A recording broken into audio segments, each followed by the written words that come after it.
साथियों, हजारों वर्षों तक इस देश में भेदभाव रहा। लोगों को सभी को बराबरी का दर्जा नहीं था, सभी को अधिकार नहीं थे। और उसके बाद देश की आजादी में सबने हिस्सा लिया, देश आजाद हुआ। और उस समय जब भारत का संविधान लिखने के लिए किसका चयन किया जाए, तब पंडित जवाहरलाल नेहरू, सरदार वल्लभ भाई पटेल जी महात्मा गांधी जी के पास गए और उनसे अनुरोध किया कि संविधान सभा में इस समिति का अध्यक्ष किसको बनाया जाए। महात्मा गांधी ने कहा, एक ऐसे व्यक्ति का चयन होना चाहिए जिसके समाज ने हजारों सालों तक सामाजिक अन्याय भोगा है, जिसके समाज ने, जिसके परिवार ने गरीबी देखी है, जो स्वयं के पैरों पर खड़ा होकर उसने शिक्षा ग्रहण की है, जिसने कानून को पढ़ा है, समझा है, और जो निर्भीक है, अपनी बात कहने से डरता नहीं हो, ऐसे व्यक्ति को चुना जाए। तब तीनों के मन में एक ही नाम आया, वो था बाबा साहब अम्बेडकर। मैंने जानबूझकर सबका, जितने यहां पे धर्म है, उनको संबोधित करते हुए प्रणाम कहा था, क्योंकि भारतीय संविधान ने हम सबको एक समान अधिकार दिया है, जो हजारों वर्षों से हम लोगों को नहीं मिला हुआ। साथियों, मैं सनातन धर्म को पालन करने वाला हिंदू हूं, लेकिन सनातन धर्म को बदनाम करने का षड्यंत्र चला हुआ है। और वो कौन कर रहे हैं? वो लोग जो इस देश में जाति और धर्म आपस में लड़ाकर राजनीतिक लाभ उठाना चाहते हैं, वो ही सनातन धर्म को आज बदनाम कर रहे हैं। मैं आपसे कहना चाहता हूं, सनातन धर्म में कभी वर्ण व्यवस्था जन्म के आधार पर नहीं थी, कर्म के आधार पर थी। मनुस्मृति की बात होती है, यही हमको नहीं मालूम कि मनु जी कितने हजार वर्षों पहले थे, उसका कोई हमारे पास उल्लेख नहीं है।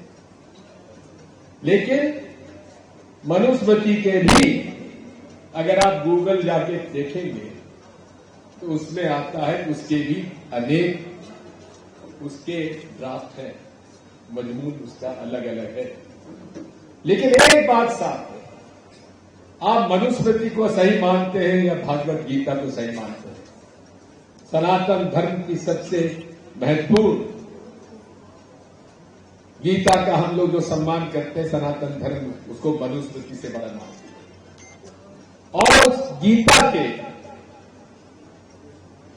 18वें अध्याय में क्या कहा गया है, वो उसका सारांश ये है कि हर व्यक्ति की वर्ण व्यवस्था उसकी योग्यता और उसके कर्म पर आधारित है, जन्म के आधार पर आधारित नहीं है। आज जो जन्म के आधार पर ये जो अन्याय कर रहे हैं, जो बदनाम कर रहे हैं, उन लोगों को सोच लेना चाहिए कि वो इस देश में नफरत की आग फैला रहे हैं। मैं कहना चाहता हूं, ये कोई वर्ण व्यवस्था की लड़ाई नहीं है, ये मूल रूप से विचारधारा की लड़ाई है। मैं आपकी बात से सहमत हूं, क्योंकि विचारधारा इस देश में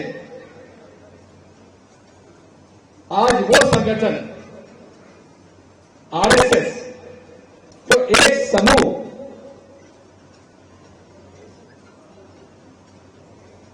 को आज वो समूह है, वो समूह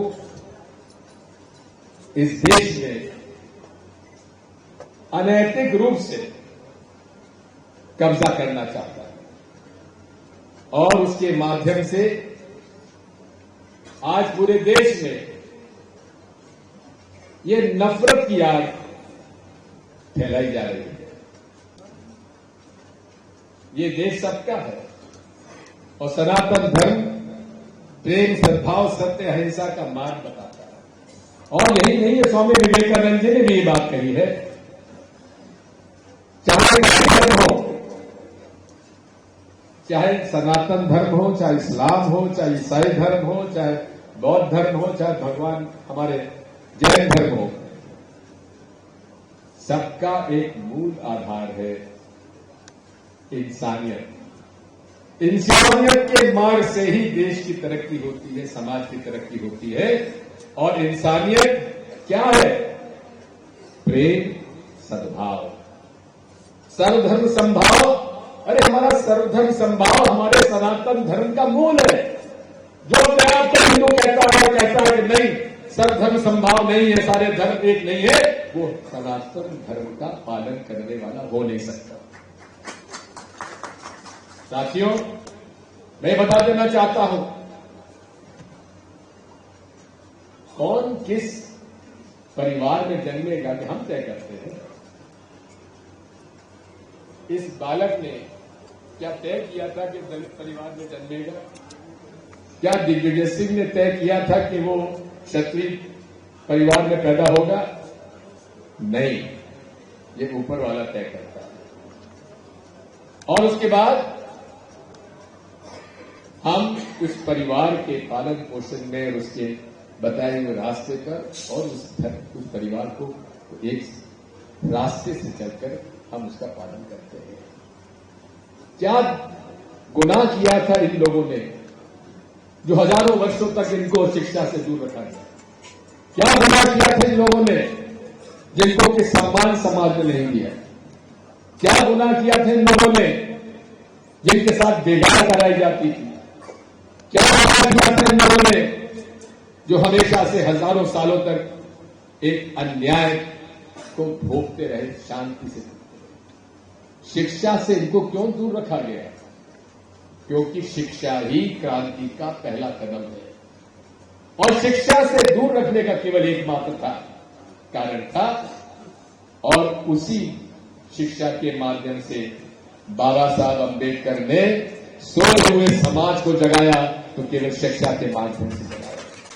और आज वही मुझे इस बात का दुख कहते हुए कि आज जिस शिक्षा, जिस विचारधारा ने इस देश में वर्ण व्यवस्था को पोषित किया, पनपाया, आज ये हमारी केंद्र सरकार उसी मनुस्मृति को शिक्षा के यूनिवर्सिटी में पढ़ाने का प्रयास कर रहे हैं।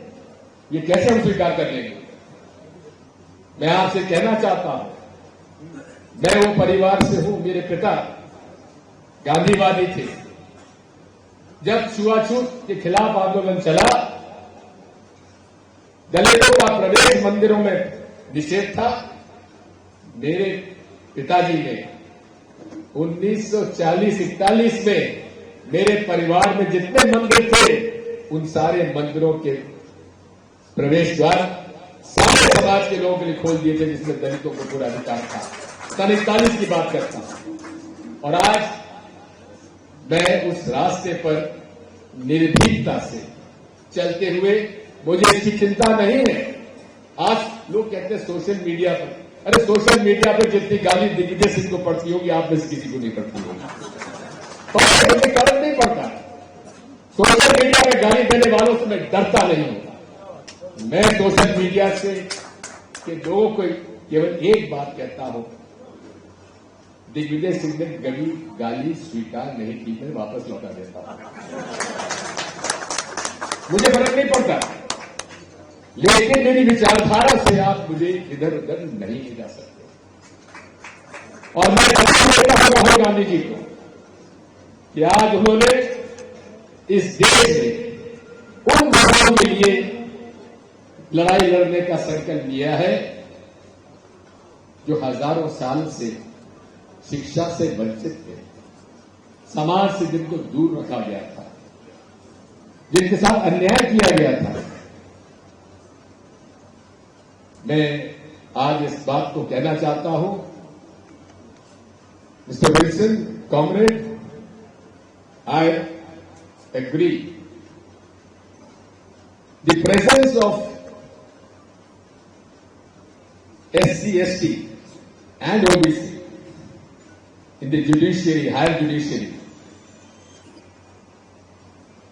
is a reflection of the injustice done to this section.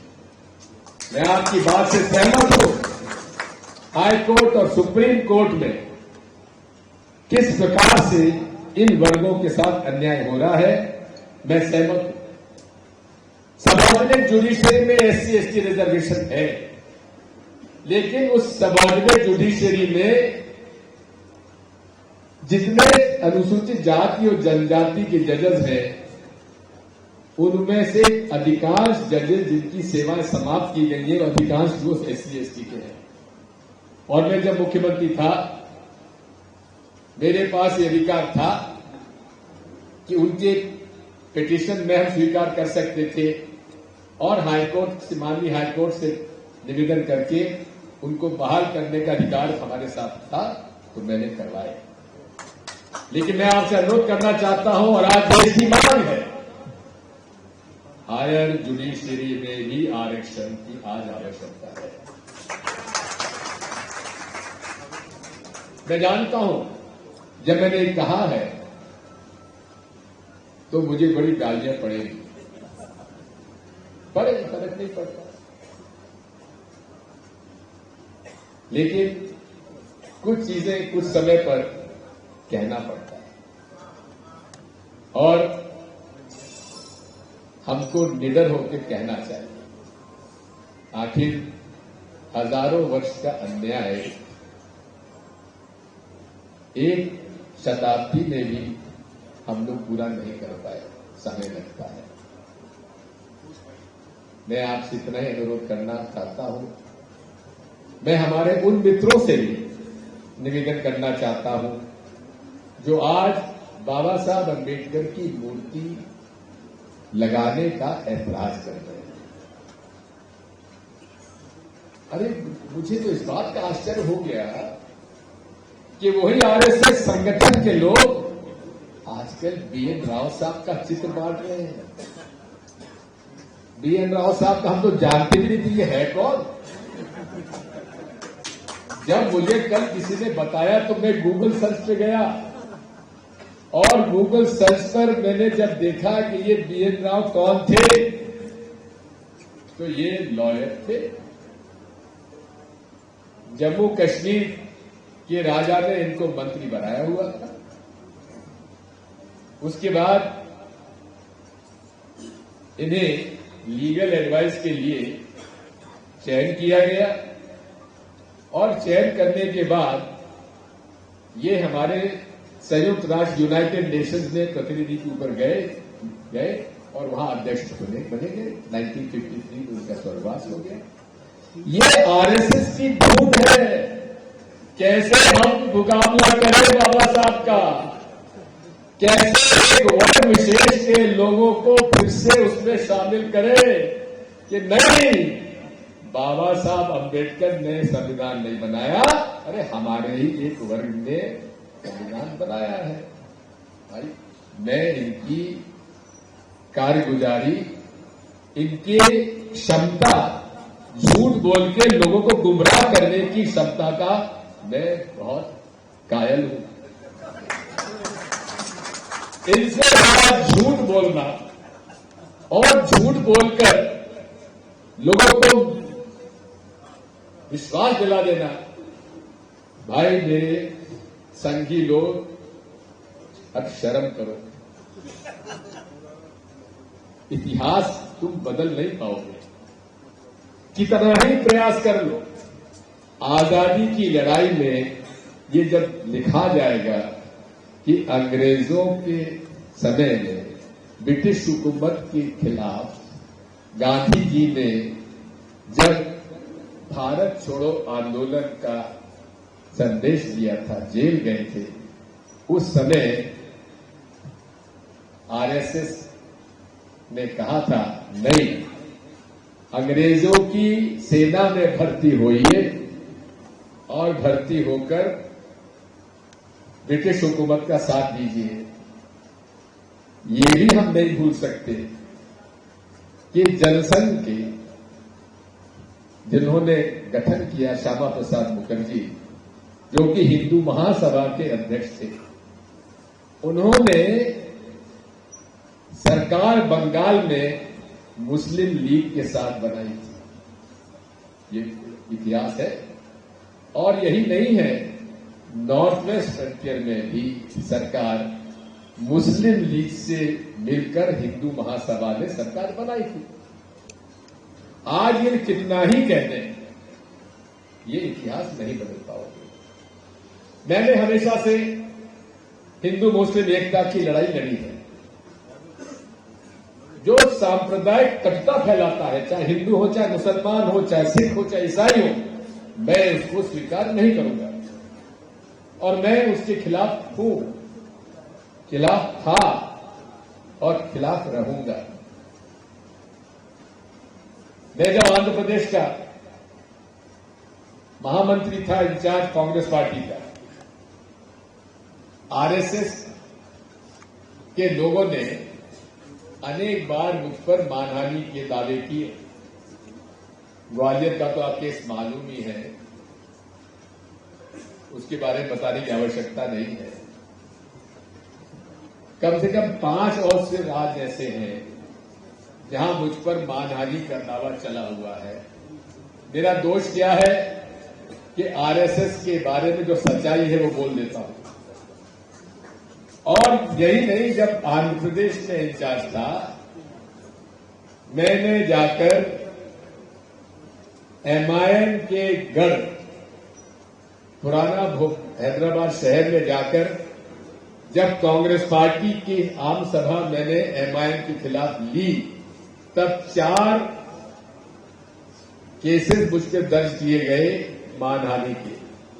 तो दिग्विजय सिंह वो व्यक्ति है जिसके ऊपर मानहानि का दावा आरएसएस भी करती है और दूसरी तरफ एमआईएम के ओवैसी जी भी करते हैं। मैं इनसे घबराता नहीं हूं। ये देश सबका है। ये देश में अन्याय और अत्याचार के खिलाफ कांग्रेस लड़ती आई है, लड़ती रहेगी और हम लोग मिलकर इस देश में जो संदेश राहुल गांधी ने दिया है, नफरत के बाजार में मोहब्बत की दुकान खोलने का, हम उस मोहब्बत की दुकान खोलने का हर व्यक्ति प्रयास करेगा। ये मैं आपसे अनुरोध करना चाहता हूं। जो आप प्रस्ताव पास करना चाहते हो, मुझे प्रस्ताव पढ़ने की आवश्यकता नहीं है। मेरी उसमें सहमति मानकर चलिए, क्योंकि बाबा साहब अंबेडकर की मूर्ति जो सुप्रीम कोर्ट में लगी हुई है, उसे यहां लगने में क्यों ऐतराज करते हैं भाई? क्यों अपने एक समूह को बदनाम कर रहे हो? मुझसे कहा जाता है कि साहब बार एसोसिएशन में बहुमत हमारा है। अरे बहुमत से आप तय करोगे कि बाबा साहब अम्बेडकर की लगना चाहिए नहीं लगना चाहिए? आप कितने ही बड़े हो, कितना ही बड़ा आपका समाज हो, कितने आप ज्ञानी क्यों ना हो, लेकिन बाबा साहब अम्बेडकर का अपमान हम लोग नहीं सहन कर सकते। मैं आपसे कहना चाहता हूं, यह अपमान उस व्यक्ति का है जिसने स्वतंत्र समाज को जगाया है। यह अपमान भारत देश का है, भारतीय संविधान का है। इसको हम सहन नहीं करेंगे।